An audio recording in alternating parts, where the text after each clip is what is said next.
E aí, pessoal, bem-vindos ao meu canal Química Fácil. Hoje na aula nós vamos ver sobre a introdução à química orgânica, como a química orgânica e esta área da química tão importante se desenvolveu ao longo dos séculos. Bom, no final do século XVIII e no início do século XIX, os químicos passaram a se dedicar ao estudo das substâncias que estavam nos seres vivos. Eles tentaram isolar elas, ou seja, separar elas das demais que estavam juntas e passaram a querer identificar essas substâncias novas. Em 1777, o químico Bergman definiu que os compostos orgânicos eram os retirados dos seres vivos. Ele disse que para ser composto orgânico precisa ser tirado dos seres vivos, porque antes disso não havia essa diferença entre os grupos dos compostos químicos. Todos eles faziam parte de um grupo apenas. Assim surgiu a química como uma ciência. As substâncias orgânicas apresentavam propriedades muito diferentes das que vinham de origem mineral. Por isso, elas deveriam fazer parte de um grupo separado. Deram então o nome de química orgânica aos compostos que tinham essas propriedades. Porém, em 1807, Johannes Jacob Berzelius ele criou a teoria da força vital, também chamada de vitalismo, que dizia que apenas os seres vivos são capazes de produzir os compostos orgânicos. Compostos orgânicos não poderiam vir de outra fonte que não fosse de seres vivos. Elas não poderiam ser produzidas artificialmente, ou seja, em laboratório.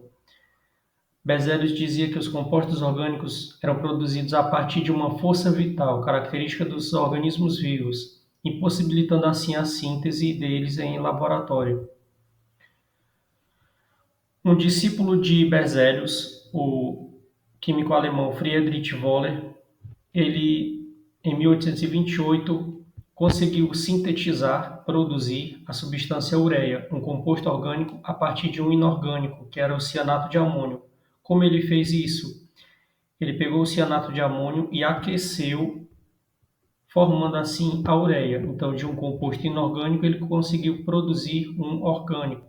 Dessa forma, muitos outros químicos quiseram repetir o procedimento de Wöhler e assim, da mesma forma, conseguiram produzir o metanol, acetileno, ácido acético, entre outros.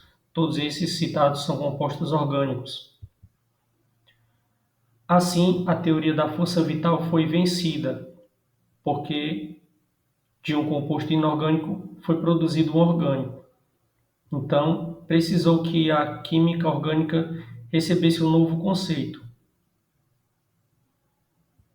Atualmente, a química orgânica é a área da química mais estudada.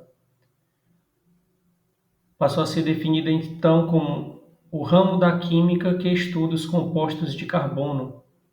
Esse conceito foi proposto por Friedrich August Kekulé, 30 anos após Wöhler ter produzido a ureia a partir do cianato de amônio. E assim, essa é a nova definição de química orgânica.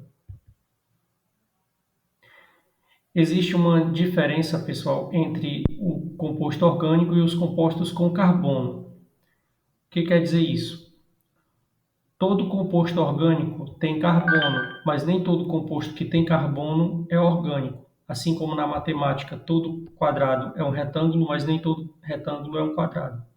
Vamos ver aqui alguns exemplos de vários outros que têm carbono, mas não são definidos como orgânicos, e sim como inorgânicos. Temos aqui o exemplo do monóxido de carbono, CO, o CO2, dióxido de carbono, os compostos que têm o íon bicarbonato e o íon carbonato, assim como os compostos que têm o íon tiocianato e cianato,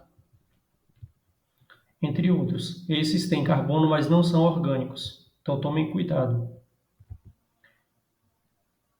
Por que a química orgânica ela é tão importante atualmente? Bom, como eu falei, ela é o ramo da química mais estudado e tem milhares de compostos diferentes.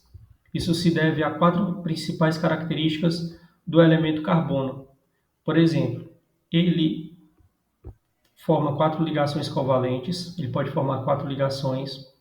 Os átomos de carbono podem se ligar a outro átomo de carbono ou então a qualquer outro elemento químico, não apenas a ele mesmo. Outra característica do carbono, eles podem fazer, além de ligações simples, ou seja, ligação de um par de elétrons, eles podem fazer ligações do tipo dupla, com dois pares de elétrons, e também do tipo tripla ligação, ou seja, três pares de elétrons entre o carbono e outro átomo.